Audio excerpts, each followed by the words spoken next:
Tomato tomato আমরা সবাই চিনি এবং আমরা সবাই খাই। টমেটো দিয়ে বিভিন্ন রকমের খাবার তৈরি করা যায়।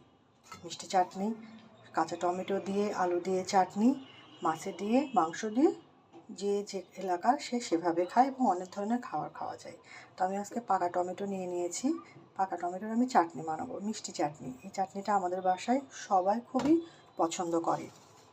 তো কে কেমন পছন্দ করেন খান তা তো বলতে পারি না, তো আমার এটা অনেক ভালো লাগে। আমি এখন টমেটোগুলো, দেখেন পাকা টমেটো সুন্দর, আমি স্লাইস করে কেটে নেব।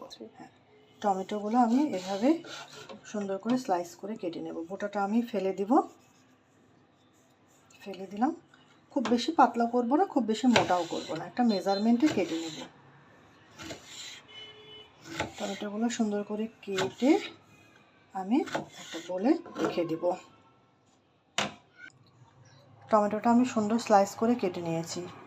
ও দুঃখিত, আমি কথা বলতে বলতে দেখছেন সালাম দিতেই ভুলে গেছি। আসসালামু আলাইকুম, কেমন আছেন সবাই? টমেটোটা আমি কেটে নিয়েছি। এবার আমি টমেটোটা সেদ্ধর জন্য চুলায় দিয়ে দিব।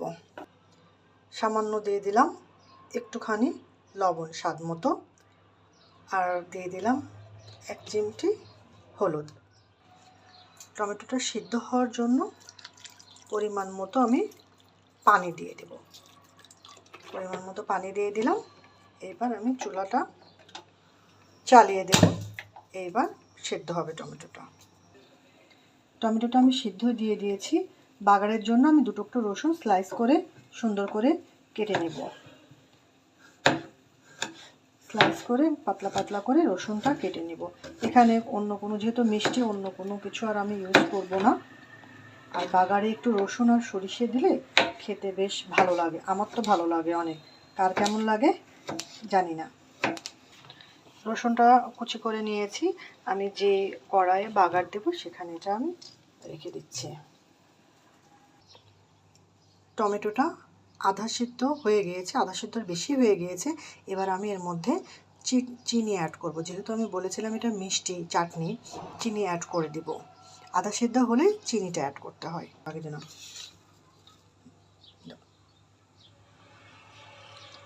চিনিটা আমি পরিমাণ মতো দিয়ে দেব। যে যেমন মিষ্টি খায় সে তেমন দেবেন।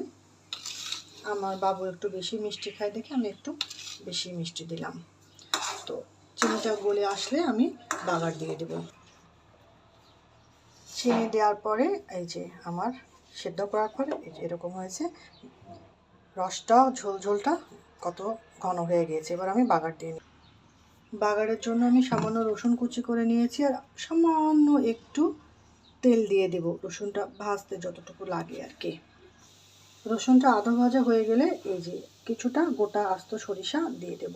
তো সরিষাটা সবাই একটু সাবধানে দেবেন যদি কেউ রান্না করেন, নাহলে এটা ফুটতে পারে।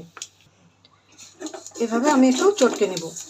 এবার বাগারটা আমি এর মধ্যে টমেটোর চাটনির মধ্যে ঢেলে দেব, ঢেলে মিশিয়ে নেব। এবার আমি ভালো করে মিশিয়ে দিয়ে সামান্য একটু জাস্ট একটু ফুটিয়ে নেব।